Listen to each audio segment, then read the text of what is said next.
Yeah, today I'm going to present a beautiful business opportunity in case you want to invest your hard earned money. So, it's a common tendency for human beings to actually look for opportunities where they can actually increase their money flow in their life. So, in that context, I've actually created a business opportunity where you can actually make some money out of it. So, let me go through the business opportunity that I'm going to present to you. So, so this business opportunity is relating to the telemedical industry. So I've created a product which can be used in telemedicine industry. So I'm going to talk about it right now.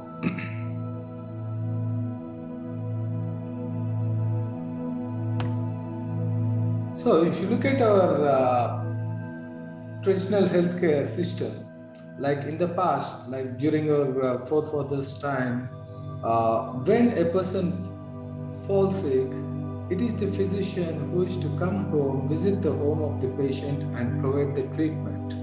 So as the technology grew up, so everything got centralized, and all the hospitals are centralized. In the sense, if a patient falls sick, he has to go to the hospital and get the treatment done. So great majority of people they visit hospitals or clinics to get the treatment. That is the current situation.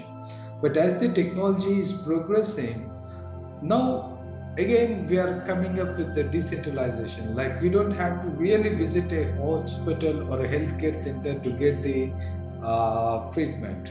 So the technology, especially the mobile technology and smartphone technology, has made it possible for us to avail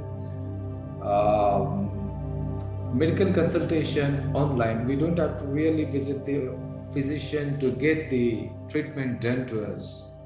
So that is how the healthcare industry is slowly transforming. As a matter of fact, over 70 to 80% of the cases doesn't require any hospital visits.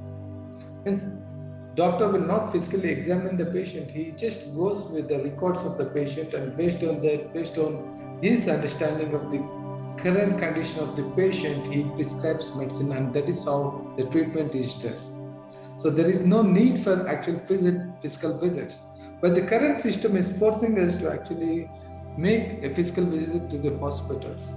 So there are many problems pertaining to the centralized aspect of treatment. So that is how this telemedicine is slowly picking up in Indian society. So telemedicine is the patient and the doctor, they don't meet actually, but they meet virtually online, and the doctor understands the situation of the patient, and based on his understanding he actually prescribes the medicines, and that is how the treatment is carried out. So in-person consultation at home in the past became centralized healthcare in-person consultation. Now it is going to be online. It is going to be a decentralized healthcare solution. Okay, so telemedicine happens to be the emerging reality of healthcare industry, especially of the pandemic times, after the pandemic times. So what we want to actually build is, what we actually want to accomplish is timely access to reliable and affordable medical care to all healthcare seekers from the comfort of home on 24 by 7 basis with unlimited choice of medical practitioners. That is what exactly we want to create.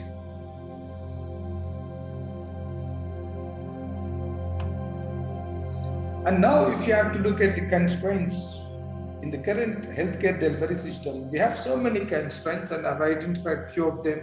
So the first is the shortage of doctors. According to World Health Organization, the doctor-patient ratio should be 1:1,000. In the sense, for every one doctor, there should be 1,000 patients. But in India, the current situation is not like that.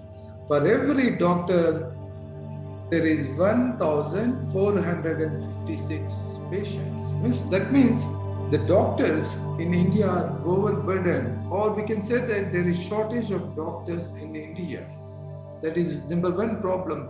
When there is too much of shortage of doctors, what happens is the doctor will not be able to pay attention to all the patients. Because of that, there could be scope for medical negligence that I have shown here. The next constraint is that most of the hospitals they operate only during limited hours, like for example 8 o'clock to 8 o'clock. So if a patient falls sick, even if it is not an emergency situation, but the pain is very severe, even in such cases, the patient has to tolerate the pain till the hospital becomes functional next day, or he has to compromise with the drug that was given by pharmacist or some other uh, remedy, home remedy can be used. So that is the biggest problem. So the healthcare system is saying that okay, we will operate only during certain hours, but human beings are not like that. They can fall prey to illness any moment of time. It could be midnight, it could be early hours, whatever it is. So that is also a big problem we are facing now. And another problem India is having is that of urban-rural divide. In the sense, most of the hospitals they are concentrated in urban areas, but in India, most of the people they live in rural areas. We can say that over 65% of the population, Indian population, they actually live in rural areas, and in rural areas, the healthcare facility is very, very minimal. In the sense, at the most you can have only the primary care, but when it comes to secondary and tertiary care or advanced care, it is absolutely missing. So that is another problem. And as a matter of fact, I told you that all the hospitals are centralized now. In the sense, we have to go to the hospital physically to get the treatment. Otherwise, treatment is not possible. Though there is no requirement for in-person consultation, people are used to go to hospitals, and that is how they go to the hospitals. And the other thing that we should note is we have limited choice. In the sense, let us assume that I am actually located somewhere near a small town. I don't have access to other doctors who are practicing in different parts of the country. So I'm forced, even if I don't like the doctor, I'm forced to go to that particular doctor and avail his consultation. So I don't have a choice. That is another problem. Limited choice is another problem. And because of all these reasons, whatever healthcare facilities we have, they are overcrowded. Most often during certain seasons, we find that most of the hospitals, they are very, very much overcrowded. We don't even have place to stand. So because of that, because of the shortage of doctors, because of the overcrowdedness, so the quality of service will definitely suffer. So people have to spend a lot of time waiting for their turn to see the physician or the doctor and avail the healthcare facilities. Because of this, some people might not be ready to actually see the doctor. Instead, they actually compromise with something else. That's another problem. So you should understand that most of the hospitals being overcrowded, they are also contaminated. So hospitals happen to be the secondary source of infection. So a healthy person walks into the hospital and he might get some disease or the other which exists in the air. So this happens to be the secondary source of infection. So if we can actually curtail the number of visits to the hospital, your chances of getting exposed to this risk becomes low. So another thing is that for many people, hospital environment is an intimidating environment. They are scared about the hospitals. Everything looks so scary. Because of that, their health level still falls out, rather deteriorates. So when it comes to home and hospitals, people prefer home environment than hospital environment. And the final constraint that I'm talking about is about the medical negligence.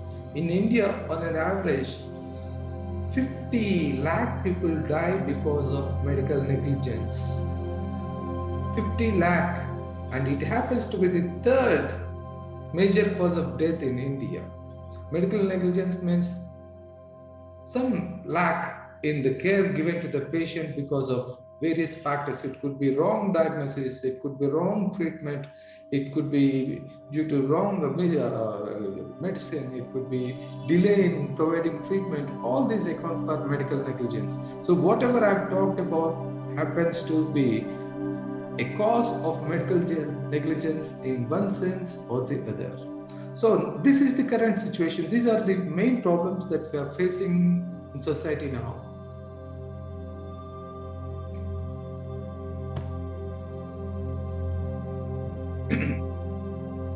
So at the same time, we find technological advancements. Almost in every field, there are some technological advancement, and even in a developing country like India, we are having so much technology growing up. The first important technology is the internet technology. India, having a population of 1.4 billion, is having 78.74 million active internet users, which accounts for almost 54.29% of the population. So for a country like India, it's a great achievement. Like, the internet technologies have proliferated, and it is actually changing the way we live. Okay, so another important technology is the mobile technology. So India, having a population of 1.4 billion, is having 1.18 billion active mobile connections. Again, it's a very good achievement. So almost everyone is having a mobile, and most of the people nowadays, they are using smartphones. We have around 600 million smartphones. So, and recently cash transactions have dropped dramatically, and most of the time people use electronic fund transfer facility to actually transfer money from one place to another place. So along with these things, there are so many medical gadgets, portable medical gadgets, which can monitor our health parameters, and they can actually help us in understanding our current state of health. So these are the things which are contributing for the development of telemedicine in India. So on one hand, we have shortage of doctors and healthcare workers, and at the other end, we are having so much of technological development and technological gadgets which can actually help us to meet the doctor virtually without stepping into his hospital or into his clinic and get the treatment done. So telemedicine is a reality in India, whether we like it or not. So most of the people say okay, telemedicine might be effective only during pandemic times, but it is not the case. Of course, during pandemic cases, it is very, very effective because the number of people in hospitals, it should be at minimal level. So that's the reason why telemedicine is very popular now. But beyond that, the fact that 70 to 80% of the hospital visits are unnecessary. It is not really required to go to a hospital for every ailment. We can evaluate virtually using telemedicine. So this is what is the current situation is. So with this, what we understand is telemedicine is a very potential business opportunity in India. So what is the need of our is an affordable, reliant, cost-effective telemedical platform to connect the patient and the healthcare providers online to provide medical consultation as first point of contact, or for follow-up visits, or which requires no physical intervention. So what we are actually trying to say is, we are not trying to replace the existing medical system at all. Only thing is that we are actually trying to strengthen the existing system by actually addressing the loopholes of the current existing system. So before actually going to the doctor's office, we don't know whether it is really necessary or not. We can actually make a telemedical call consultation and understand the current situation, this current level of complexity, and based on that, we will decide whether we have to go physically or not. We don't have to go just like that. We can go at our leisure. So most of the problems, they can be solved remotely without any physical contact. So what we want to do is, we want to have a telemedical platform which connects the patient with the entire ecosystem of the Indian healthcare system. So that should be affordable by maximum number of people, including people from rural areas. They should be able to use it. It should be so user friendly. It should be very reliable. Means We should be able to connect doctor with the patient.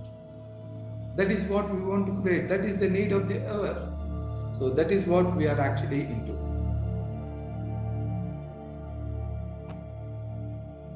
So we have come up with a concept called THAMSA. THAMSA stands for Telehealth and Medical Services in Augmented Reality. So here in the entire point, the most important wording is augmented reality. What is augmented reality? So what is really missing in teleconsultation? What is really missing is the in-person. Person is not present physically. That is the biggest problem. So to understand the patient, doctor has to interact with the patient, and then based on his interaction, he will be able to assess the condition of the patient. So since there is no physical contact between the patient and the doctor, we want to create a reality where this distance is actually disappearing. We want to give first-hand experience to doctor as well as to the patient. So there are certain devices which can actually create an augmented reality. In the sense, now we have a digital stethoscope which can be used while consultation. Doctor can have a first-hand experience of the heartbeat, live heartbeat, remotely, even without touching the patient. So that is what is augmented reality. So there are many examples which we can give when it comes to augmented reality. So THAMSA is focusing on augmented reality because it wants to fill in the gap. So we want to provide health and medical services in augmented reality. So by doing that, we are actually trying to fill the gap, that is the lack of in-person consultation. That is what we want to do. So as a matter of fact, we have already worked on this product and we are ready to deploy this platform, this telemedical platform into the market. We are ready for it. Means we have designed the product, we have developed the software product, and we have tested it, and we are ready for deployment into the market. We are ready for that one. So the features that THAMSA is having at a broad level is 24/7 online consultation from anywhere. Means here we are removing the constraints of time and the geographical locations. So a person somewhere in a remote village, if he wakes up in the midnight with a heavy pain in the stomach, he doesn't have to wait till the next day morning to get treated. He doesn't have to go to the nearest town to get the treatment. If he has got the facility, if he has got a smartphone, or if he's having an internet-enabled laptop, he can immediately log into the system, and then he can actually meet a specialist or any doctor who can immediately provide him the required solution. So as a matter of fact, this THAMSA is a responsive web app. Means we have developed it as a responsive web app because people who wants to use it on a laptop or computer, they can use it from our website, and people who are using mobile phones, smartphones, which are powered by either Android or iOS, this system is compatible with these operating systems. Means Android users, they can use this system, and even iOS users, they can also use this system. That is how we can actually make this system a very user-friendly system. So at a broad level, if you look at the features, we have 24/7 online consultation, and then we have access to AYUSH doctors. AYUSH doctors, we have a large force of AYUSH doctors, means Ayurveda, yoga, naturopathy, Siddha, homeopathy, such like traditional medicines. These traditional medicines are equally effective. They are very effective in some cases. In some chronic conditions, these systems are very effective. But unfortunately, these doctors, they don't have enough exposure. But our system is going to provide them ample visibility. So people who wants to use this system, they can avail these medical systems. Okay. Then nursing care at home. So it is a matter of possibility that people they get bedridden at home. So there should be some attendant who has to take care of these bedridden patients. But in modern day life, people they go to schools, colleges, they go to offices, workplaces, and it is not possible for them to actually attend to these patients. So they need an attendant. So in that case, we are actually having a feature wherein even the nursing care providers they can register in our system, and they can actually get connected to the patient depending on their locality, and they can provide service at home using our system. So next I'm talking about remote patient monitoring. It's automated. So there is every chance that a patient is left unattended. So he is at the mercy of God. So there is nobody to monitor. But our system, it actually provides remote monitoring of the patient. Means we can actually connect the patient with certain gadgets, and then using IoT concept, we can continuously monitor the condition of the patient. And in case of any emergency or any other unwanted things, we can actually alert the doctor, the concerned doctor, and the family members. So this itself is going to be a system in itself. Like this is a module which we actually want to promote at B2B level, means hospital to hospital. We want to implement this system for monitoring patients.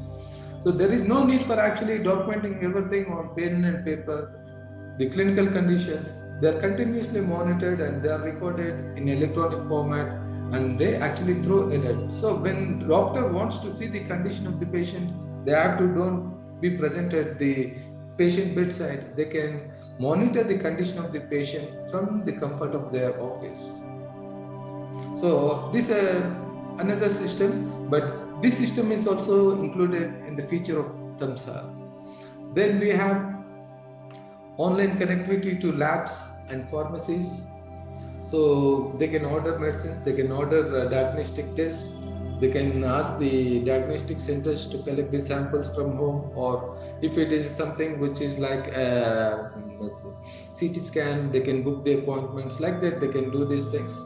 And then, as a matter of fact, the entire process of consultation is happening within the system. There is no need for actually using pen and paper. Everything is getting recorded in the system. The process of consultation between the doctor and the patient is happening within the system, and the doctor medical prescriptions, test prescriptions, his assessment, everything is readily available as an electronic record.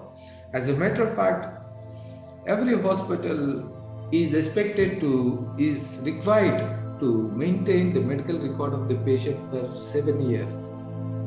Now they are doing it very indirectly, in the sense, after the discharge of the patient, they take the report of the patient and then they scan it, and then they upload the electronic scanned report into the repository, and that is how it is maintained. This is a very indirect and inefficient way of actually maintaining the electronic records. So in our system, the entire process is getting documented electronically, automatically. So there is no need for separate maintenance of electronic records. And as a matter of fact, these days, we are bombarded with so many electronic gadgets, especially the medical devices. We have a digital thermometer, we have a digital sp2o machine, we have a digital glucometer. Like that, there are so many things. And along with these things, there are medical apparatus to be used by the patient at home. Such like things, we are planning to set up an e-commerce store. So we are not going to maintain the inventory of these things. Means the suppliers of these gadgets, they can showcase in our system, and our patients, when they go into that, they can actually buy it. So the order goes to the shop and they will deliver it. That is how it happens. So this is a system which we have created.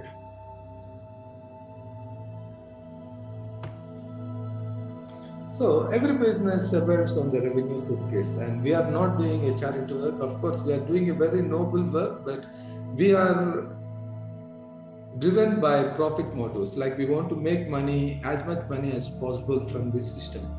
So we have identified various sources of revenues. We have identified various revenue streams. So the first and foremost thing is the service commission on every consultation that is happening between the doctor and the patient at all India level. 10% is coming to us because they are using our system. Everything is happening in our system, so we charge them. So we are charging around 10% on every medical consultations. That is one source. The second source is we have our in-house pool of doctors. So they also will be providing consultations. So whatever consultation charges that comes, the company is getting it, and the company will pay salaries to the in-house consultants. That is another source of income. Then we have remote monitoring charges. If some patient wants some remote monitoring, then they can avail our services. We are going to provide them those services, and that again is going to be a charge service, and we are going to get paid for it. That is another source of income.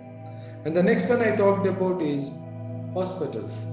We won't actually provide this remote monitoring as a software service. So hospitals in their ICUs or in the general wards or in the inpatient ward, they can have our system and they can actually pay for patient bed. So how many patients are getting monitored? We will get that much of revenue from the hospitals. And then we have referral income from labs and diagnostic center. We'll be referring them to different labs and diagnostic center. From there, we are going to get the money. And then on every sale of medicine from us, through us, we are going to get certain percentage from these people.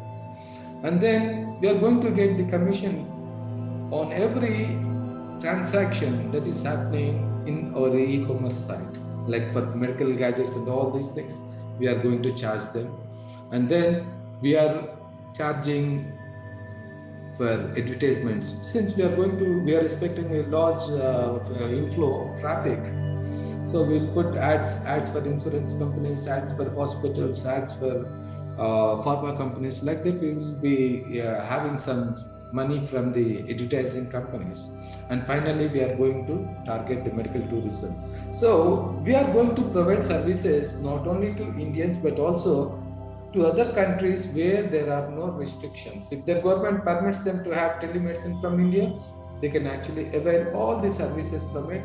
And in case there is a requirement for hospitalization and surgeries, those people will be brought to India and we will provide them end-to-end solution, and that is going to be a source of revenue for us. Like that, we have identified certain revenue sources.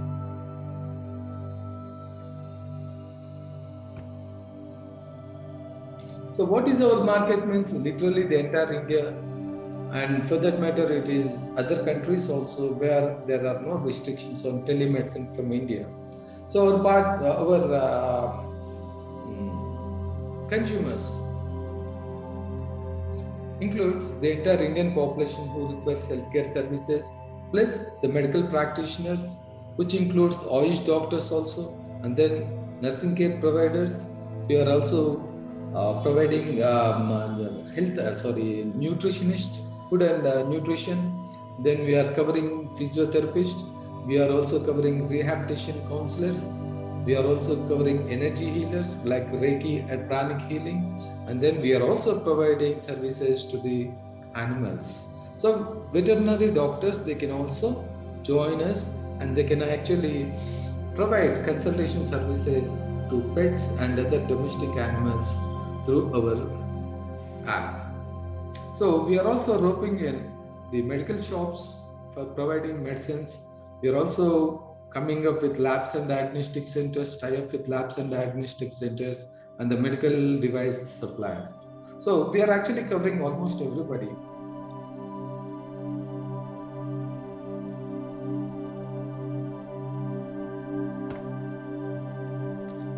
So far so good, because this is a system which can be used by any educated person. If a person is not educated, he finds the system to be a little complex.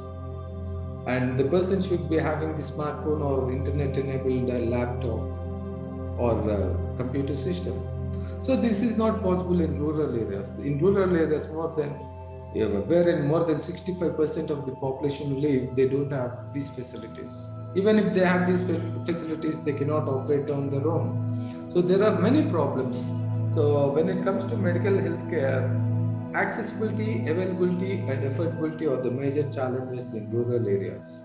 So in rural areas, we have doctor to patient ratio, which is World Health Organization, as I told you earlier, has recommended one doctor for every 1,000 patients, but that is not the case. In India, we have 1,456 patients for every one doctor. That is not a healthy situation. And then we have shortage of qualified doctors and specialists in rural areas. And most of the rural people, they depend on facts. RMPs in the sense rural medical practitioners, who doesn't have any proper medical education, who doesn't have any formal training, who doesn't have experience. They just had very little experience. They might have worked as ward boys in hospitals. They might have worked as compounders, assisting the doctors. With whatever little knowledge they have about the medicine, they start providing treatment to the people. It's a very, very delicate situation. Means they are literally running a parallel system. So in urban areas, they don't have any problem. They have easy accessibility of doctors, but in rural areas, since there are no proper doctors, most often people depend on these RMPs who doesn't have formal education, medical education, or experience. So that is the biggest problem we have. So when it comes to rural areas, at the most we have access to primary care, but we don't have secondary and tertiary care. That's the biggest problem because there is no infrastructure. These are the problems that are confronted by people in rural areas. So rural areas, people in rural areas, if they fall sick, they have no choice but to go to nearest town and avail the facility from a qualified doctor. So that involves travel costs. That involves the travel cost not only by the patient but by his attendants also. And then when he reaches the town or city, he has to find a place to stay. So most often they don't have a place to stay. They don't have proper food to eat. The attendants of the patient, they hang around the hospitals in cities and towns and almost starving every day. They don't have access to food, they don't have access to these things. So when it comes to medical care, the amount of money that people in rural India spends is more than what people from urban areas spends. Because there is an involvement of cost in terms of time and money when rural people come to towns and cities. So on top of that, the ignorance and illiteracy of rural masses, they make these people vulnerable to corrupt practices. So they have to bribe someone in the government hospital to get the treatment. So in rural areas, most often women health is very much neglected because this is a male chauvinistic society. So when it comes to providing treatment to the women, people, they don't take that serious. They have to compromise with some local remedies or they have to rely on the facts. So they don't have proper access to the healthcare. So in villages, we know most of the people, they're real under poverty and they are not properly nourished. They suffer from malnutrition. These are the problems of rural India.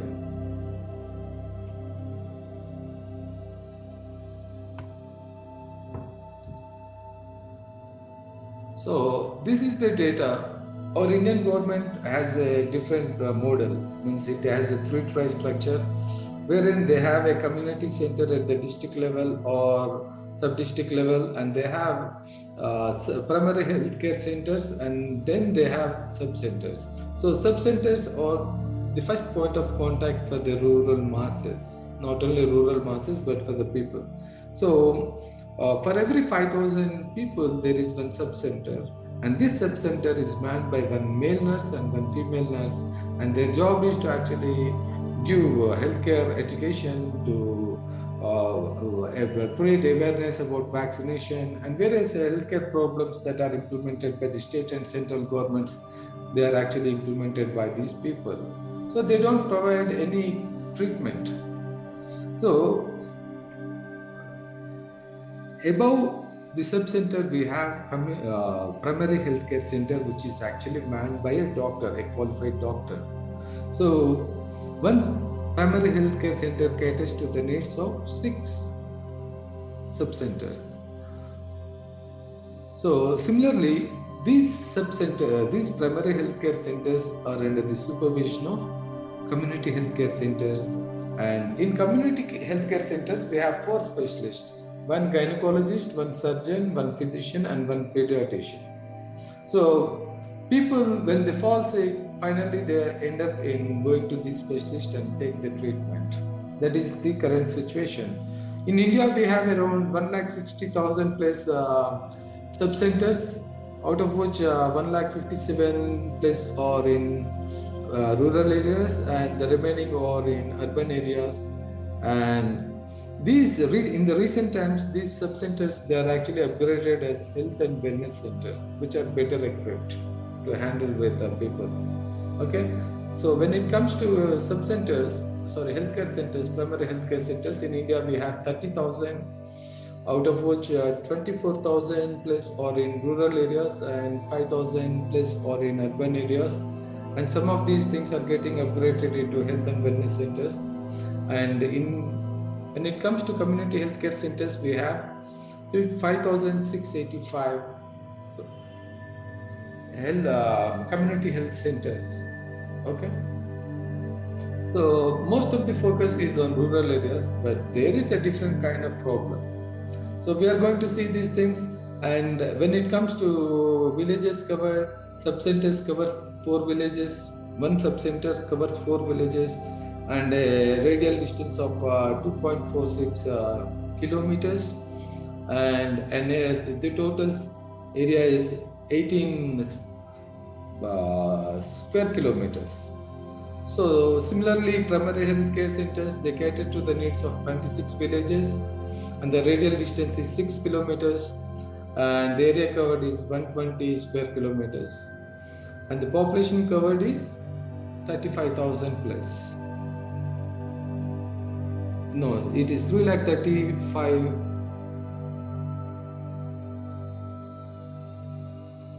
Yeah, it is 35,567.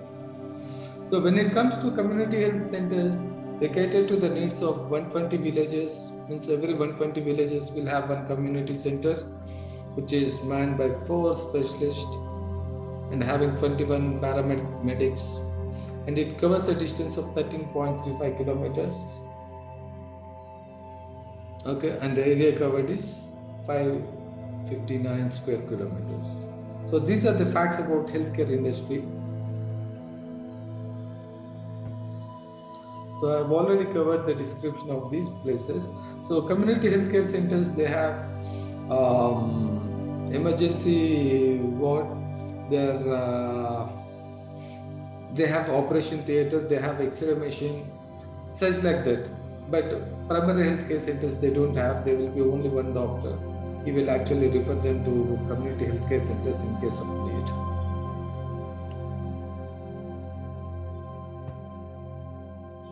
So next, we are actually talking about the biggest problem in India. So here we have the studies done by 2 organizations. One is National Statistical Sample Survey, and the other one is National Health Welfare Association. So it also has provided, according to National Health Welfare Association, we have 57 million health workforce. But NSS, which is more reliable, it is putting the figure at 3.4 million workforce. Okay, out of these people, we have 1.1 million doctors as reported by National Health Welfare Association, and NSS has told that it is only 0.78 million which are available. Similarly, we have 0.27 million dentists, and when it comes to nurses, we have 2.3 million nurses as reported by NWHA, but the statistical sample survey says that it is 1.6 million. So we have 1.2 million pharmacists and 0.79 million OIS doctors. This is the current situation. So if you look at the stock density, all India level stock density, we have 8.3 doctors per 10,000 population as reported by National Health Welfare Association. But NSO says that it is only 3.8 doctors per 10,000 people. There is huge variation. So when it comes to nurses, it is 17.4 for 10,000 population as reported by NWHA, but after qualification adjustment and all that, NSS says that it is only 5.3 for every 10,000. So overall, the stock density is 33.7 for 10,000 people at all India level against the recommended 44.5 per 10,000 population. So there is 1 million shortage to achieve this target. So it is very evident that we have shortage of healthcare workers. So this is another representation of the same data. NHWA has put it in the gray, NSO for no qualification adjustment, and with qualification adjustment this one. You might be wondering about what is this qualification adjustment. Qualification adjustment simply means like there are many people who pass as doctors, means they have not got any formal education, medical education, but they consider themselves as self-styled doctors who are very much present in rural areas. They actually provide their treatment to the doctors saying that they are RMPs. RMP, there is a misconception about RMP. RMP says things means, when we say RMP, the real meaning of RMP is registered medical practitioner. The registered medical practitioner who has got proper qualification from medical college, who registers with state or central council will be known as RMP. The doctors who are practicing are all registered.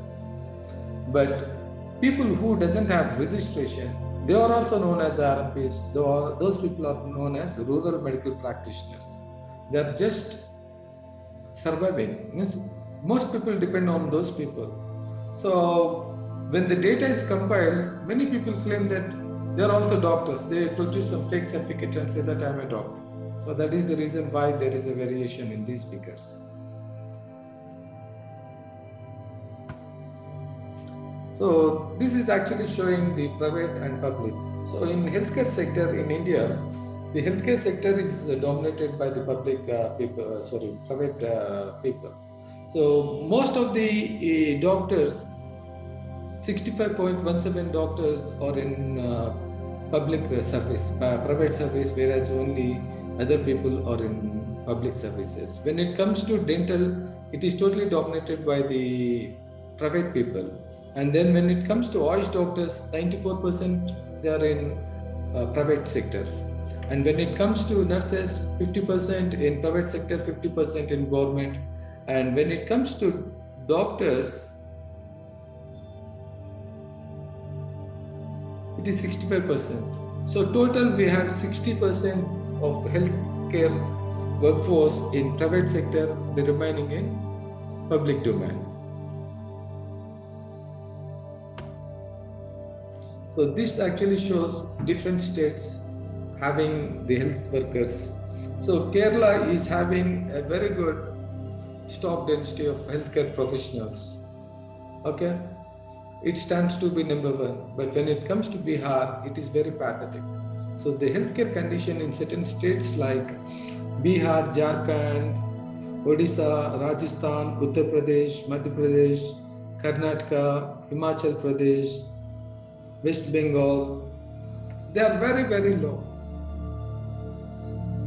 Because doctors, they don't want to live in rural areas, they want to live in urban areas for a better living conditions.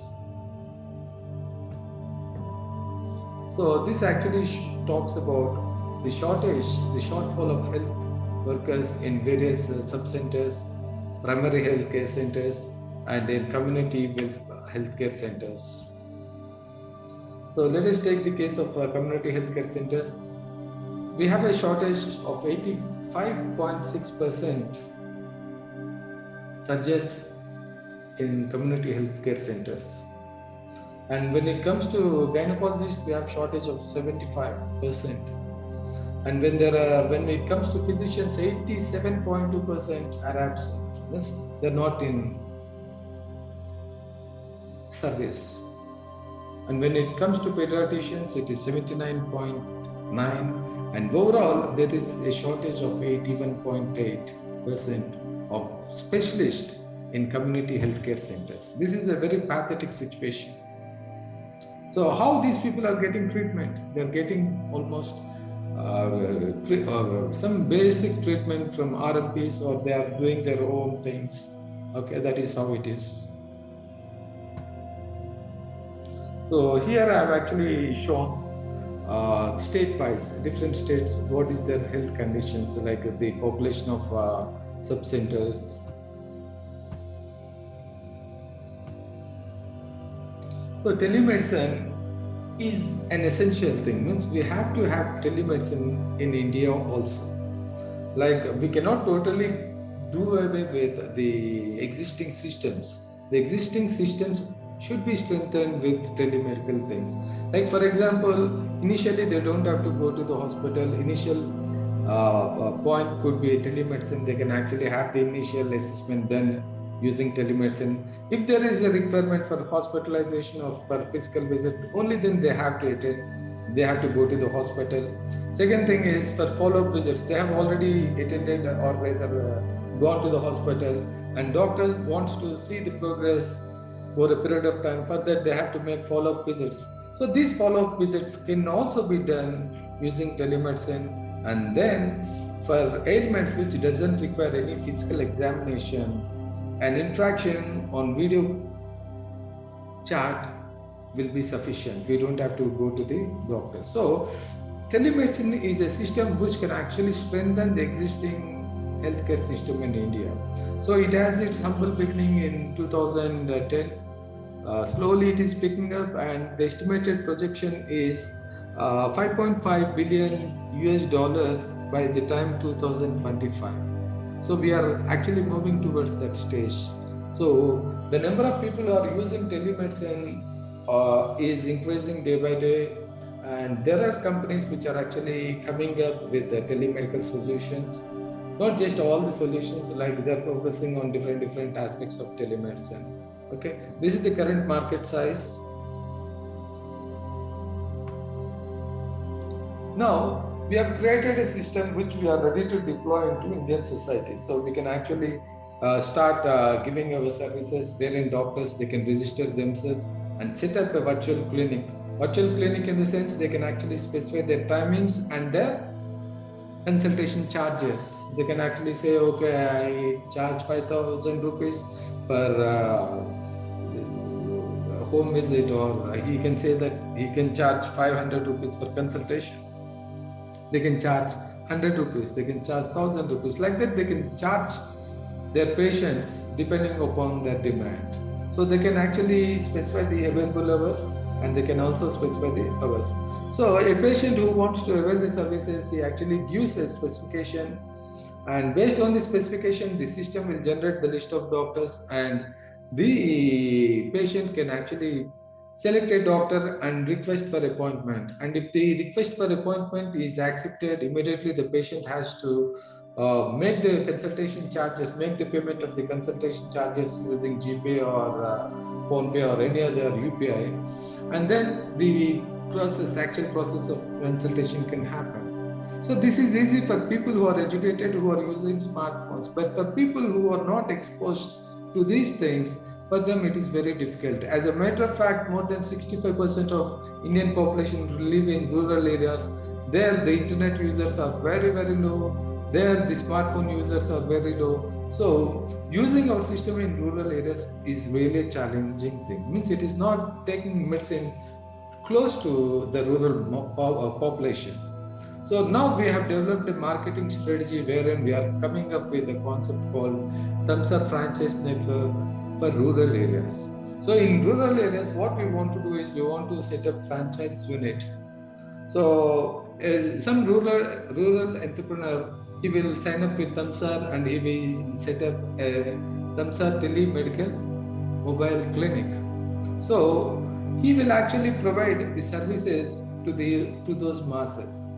So for that he gets the commission, and that is how he makes profit from those services. Okay, that is how it is. So instead of directly operating, we have an intermediary operator, a healthcare worker, who connects the urban-based specialist with rural people. So this is the concept of Thamsar framework, and we have Amrut Hastalu, a charitable trust, which will mobilize funds for actually providing telemedical services to people who cannot afford, people who cannot really pay for the service charges. Thamsar Amrut Hastalu will take care of these people. Okay. Then we have Thamsar kiosk network. So in urban, semi-urban places also we want to set up kiosks which can be self-operated near railway stations or bus stations. So people who are actually in transit, if they want to avail the medical facilities, they can actually use these kiosks for actually getting the treatment.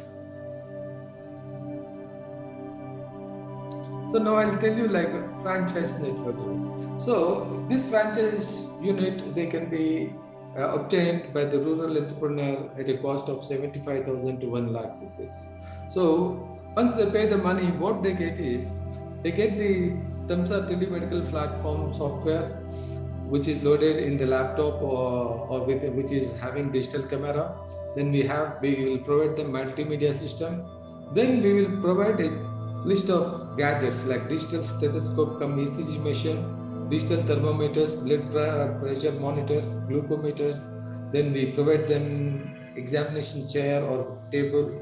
Then we also provide some generic medicines and emergency medicines and a fridge. This is what means. This is actually working up to 75,000. Okay.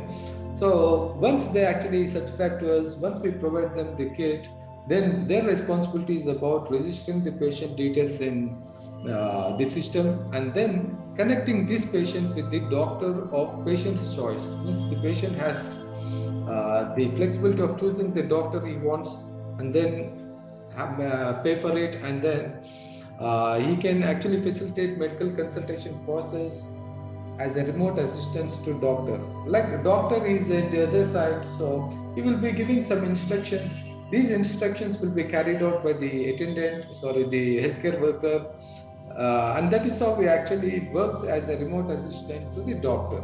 So he carries the instructions of the doctor and he reports back to the doctor, and that is how the process of consultation will happen. So his responsibilities include uploading medical records of patient on demand. These are all paid services. Collect and submit patient samples on demand. Then facilitate medicines prescribed by the doctors on demand. Then make home visits on demand. So for all these services that he is providing to the patients, he is entitled to a service commission starting from 5% to 20%. So that is the earning of the franchise unit member. So let us take an illustration. Like for example, on an average, rural medical practitioners provide his service to 14 people a day.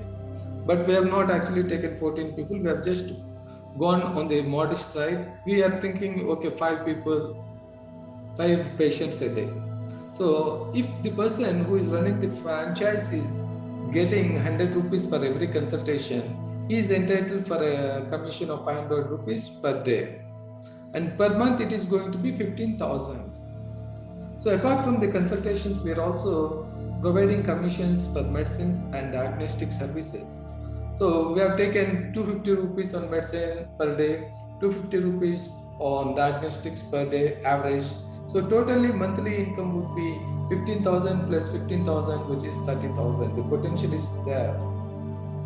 Apart from this, other referral services like providing services to the hospitals, referral service to the hospitals, they are also earning some commissions. So on an investment of 75,000 to 1 lakh, we can expect this amount to be realized within a span of 3 to 6 months on an average. So that is a win-win situation. See, the person is providing healthcare services to the community, which is a noble thing. Then he's also earning money for himself, and that is how we are going to create a chain of rural healthcare workers. Okay, on one hand we are providing employment, on the other hand we are providing services, healthcare services to the needy population. Okay, I'm not disclosing everything because the time is too short for this presentation. And at organization level, let us assume that we are having 100 franchise units. The income from these 100 franchise units would be 30 lakhs per month, which is a good amount. Okay.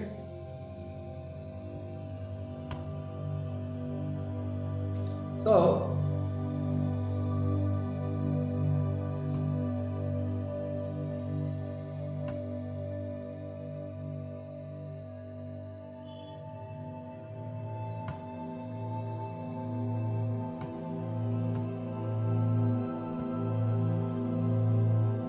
yeah. So I actually want to raise fund. The basic purpose of giving this presentation is that I want to get some fund from friends, relatives, and people known to me. So basically, you can invest if you have some money to invest. You can invest minimum of 1 lakh rupee, or if you have more money, you can invest up to 50 lakhs. It's all up to you. Like there is no limit on how much you are going to invest. The best part of it is, if you invest, for example, 1 lakh rupee, you are entitled for 100% tax exemption on 1 lakh rupee. So on 1 lakh rupee, how much you have to pay tax? You have to pay 30,000. Already at TDS, you have, because of TDS, you might have already been charged this amount. Means already 30,000 must have been cut from your 1 lakh. Now you can actually avail tax exemption, since you are actually putting this fund in a Startup India recognized company. You are entitled for reimbursement. Means for every 1 lakh you are actually going to get back 30,000. So for example, if you are investing 10 lakh in this company, you will get 3 lakhs refund. So that is the biggest incentive that you can think of. So apart from this incentive of tax saving, you can also get other benefits. Like for example, the lock-in period is for 1 year. So after 1 year, if you want to sell your share, the company is ready to buy back at a fixed price. Or you can sell it to the open market to some of your friends at a much higher price. So either way, you're going to make money. And in case you prefer not to sell your shares, you can get dividends from your investment every year. So this is a very good project, a good source, a good opportunity for investment. So I hope this project is very interesting, and I hope you will come forward to make your investments. Thank you so much for attending my session. Thanks a lot.